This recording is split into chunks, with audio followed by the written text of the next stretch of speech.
అయితే ఈ మధ్య ఎక్కువగా వినిపిస్తున్న వాదన ఏంటంటే ఆ రజనీ కాంగ్రెస్ లోకి వెళ్ళిపోతుంది, మరోవైపు రేవంత్ రెడ్డి రిలేటివ్ అనేది బాగా స్ప్రెడ్ అయిపోయింది, విపరీతంగా ఆ టాక్ అయితే బాగా వినిపిస్తుంది. అంటే సహజంగా బయట వాళ్ళకు ఎలా తెలిసిందో నాకు తెలియదు అండి. నన్ను అడిగితే మాత్రం నేను ఉన్నదే చెప్పాను. రిలేషన్ ఉంది అంతే తప్ప పరస్పరంగా వెళ్ళి కలవడాలు లేకపోతే అంతకుముందు ఏదో ఎక్కువ కలిసి అట్లేం లేదు.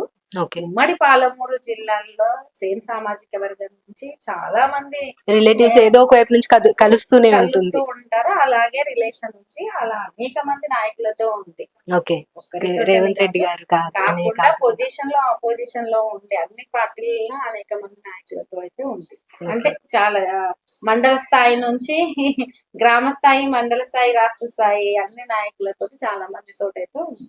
ఓకే, అంటే యాజ్ ఏ రిలేటివ్ గా అయినా బిఫోర్ సాయి చంద్ గారు కానీ ఆఫ్టర్ సాయి చంద్ గారు కానీ ఎప్పుడైనా కలిసారా మామూలుగా రిలేటివ్స్ గా అయినా రాజకీయ పరంగా? ఒకటి రెండు సందర్భాల్లో ఫంక్షన్స్ లలో తప్ప నేను కలవలేదు.